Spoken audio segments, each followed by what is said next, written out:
on when I started candle making, I experienced this issue. And honestly, for 2 years, I didn't know what was wrong.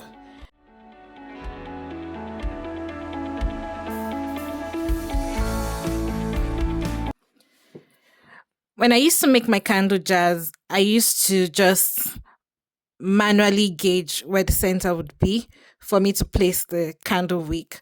And then yesterday, I had a thought to get a wick centering device that would help make my life easier, essentially. And then I couldn't actually figure out one place to get one. I saw quite a couple online, but for some reasons they weren't exactly meeting my specifications. And this is more because I work with different candle jars, and it's like if I get one size, then it works for a particular, candle jar or candle jars that have similar dimensions. And then I remembered, oh, I just got a laser machine. Um, I got an X2 S1. I've got quite a couple of plans for the laser, and then I'm like, I can actually cut out a wick centering device with my laser machine. So this is what I did. I went in the software and then created two circles, centering the smaller circle in the middle of the bigger circle, based off of the diameter of my candle jar. And then I cut this out on black acrylic. I'm going to show how I did this now, just so if you have a laser machine and you make candles, this could come in handy. For this rose gold candle jar, it has a diameter of about 2.3 inches. And then what I did in the software was to make the bigger circle here about 2.1 inches. And then the smaller circle was the diameter of my candle wick, which is about 0.9 inches. Yeah, I'm showing how I went about cutting the wick centering tool using the X2 S1 laser machine. This is not a sponsored video. I'm just showing one of the ways I intend using the machine to fulfill the needs of my small business. The X2 gives a crisp cut, doesn't produce as much film. It's quite easy to use, and I think, well, it's my first laser machine, but so far it's been working really good.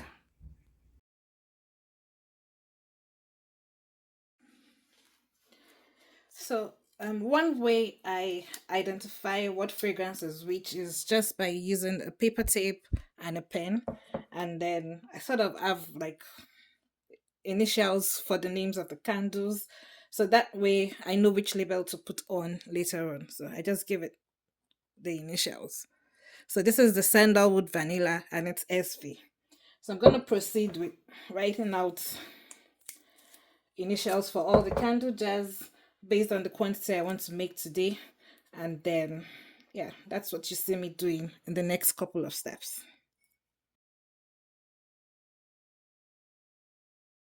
So I have all the candle jars labeled with the initials representing the fragrances. And then the next step would be to clean out the candle jars. So I had cleaned these ones out yesterday and I just sprayed some rubbing alcohol, no, isopropyl alcohol 99.9% on a kitchen paper towel, and then I use that to clean it out. Of this jar at the top, it's about 2.9 inches or 2.8 inches, but it sort of tapers downwards. So that means the diameter towards the base is probably around 2.5. So this was my test jar. And then I started with the CD10. That was way too small. Then I tried a CD12. Wasn't really making much of a difference. And what I was testing out for was to see that, the wick could produce a full melt pool within 2 hours of lighting the candle. And then I was also looking out for, the size of the flame, the soothing, that's the amount of soot it produces, and if there would be any discoloration or soot on the surface of the wax. So eventually, I moved from a CD12 and then I tried a CD16. So the CD16 produced a full melt pool, but the problem was the height of the flame was too tall. I also noticed it was producing a lot of soot. So what I did was I went with CD14. And then the easiest way I found, I just discovered this recently, to test different wick sizes was I didn't initially wick down my wicks. I just poured in the wax without having any wick in the middle. Then I'm going to show you now. I'm going to pull this out.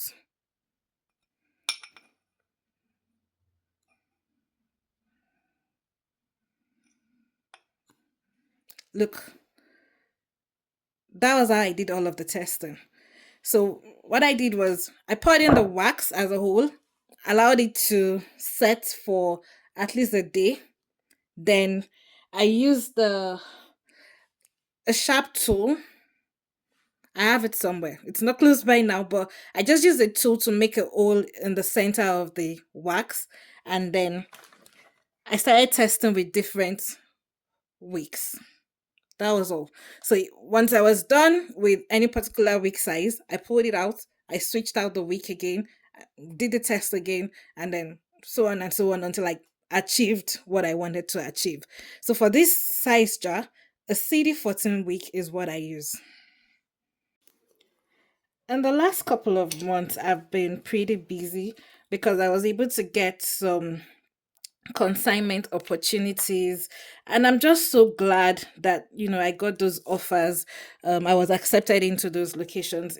I'm even more thankful that we have individuals who have come together to start up um things like consignment opportunities to support small business owners.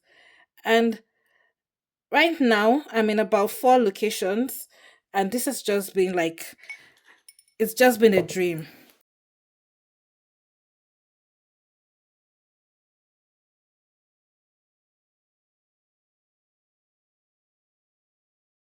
I'm not creating a large batch of candles, so I'm just going to be using this little wax melter pot here. More because it's really fast, it gets heated up pretty quick, and it's quite handy.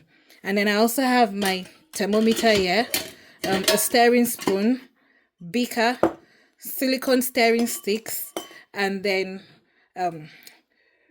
fragrance oils. So these fragrance oils, I created them by mixing a couple of fragrance oils together.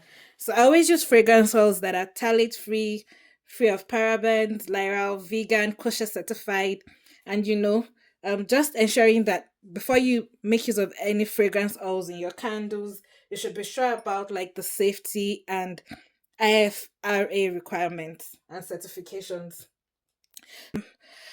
Next step would be melting the wax. I'll get this filled with some wax, and then we'll proceed. While I wait for the wax to melt, I'll just give a few tips that I've learned over time from candle making. So now I have this sort of information, and then it's like sandalwood vanilla. So every jar in this line is for sandalwood vanilla. MC, all of the jars in this line. So this is just an easy way for me to identify which jar I'm pouring into, separate from the identification at the base. And then again, I wanted to talk about something. Maybe you might have experienced this before, but earlier on when I started candle making, I experienced this issue. I experienced this issue. And honestly, for 2 years, I didn't know what was wrong. And so, because of that, I put a stop to candle making. I knew that the quality of the candle itself wasn't affected, but I had a problem with the labels. So, the thing is, for all my products, I print my labels myself, and I didn't realize that this happened because I printed out this label using a thermal printer. until I came across a thread on Reddit, I think. And then it makes sense that this happens, right? Because this is a thermal label. When the candle is burning, the thermal label, eats up and then it turns black. That's just the explanation.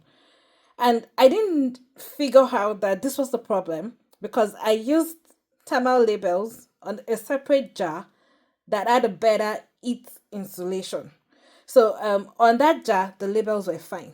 So I was like, the printer can't be the problem, right? I mean, I've used this on another jar and the label was fine. Not knowing that that was fine because that jar didn't produce as much heat as this produced. And so, yeah, that's just a tip. When you're making labels for candles, stay off thermal printers. So what I do now is I print the labels similar to the same way I print out stickers for my drinkware and accessories business. I print the labels out that way. Then I laminate I print it out using an inkjet printer. Then I laminate the sticker sheet and then I cut it out on my Cricut. Yeah. I hope you learned something. Comment down below if you've experienced similar issues or any other, candle stories that you would like to talk about.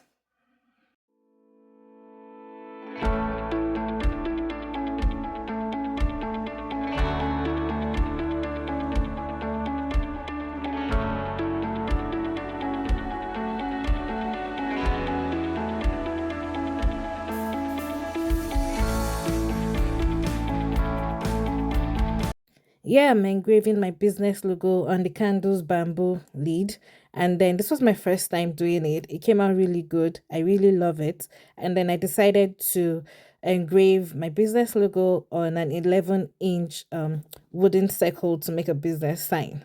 And I also love how this came out. Um, yeah.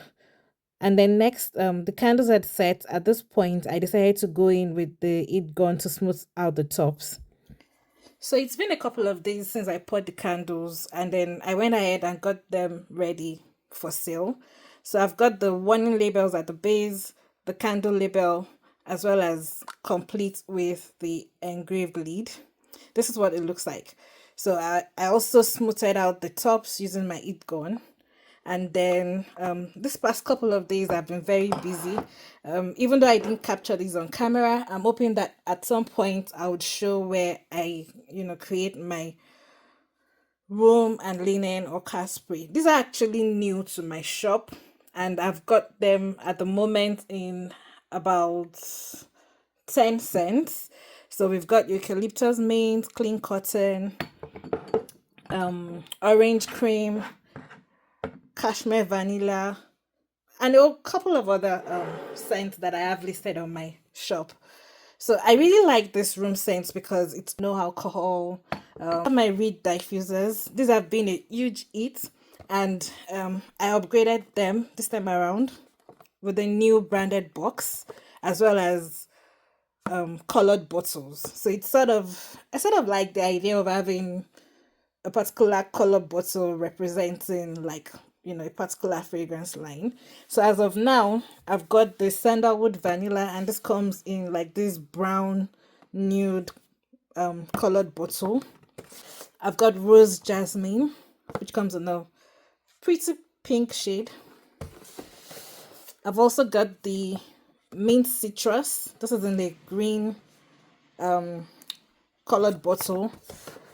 We've got lemongrass lavender, which comes in a white bottle. I've also got just a standalone lavender, which comes in a white bottle as well. So all of these will be available on my shop by the time you will be watching this video. So I've come to the end of this video. I hope you guys liked, what I've been able to show you. Please like, comment, share, subscribe, and be sure to look out for my next video. Bye.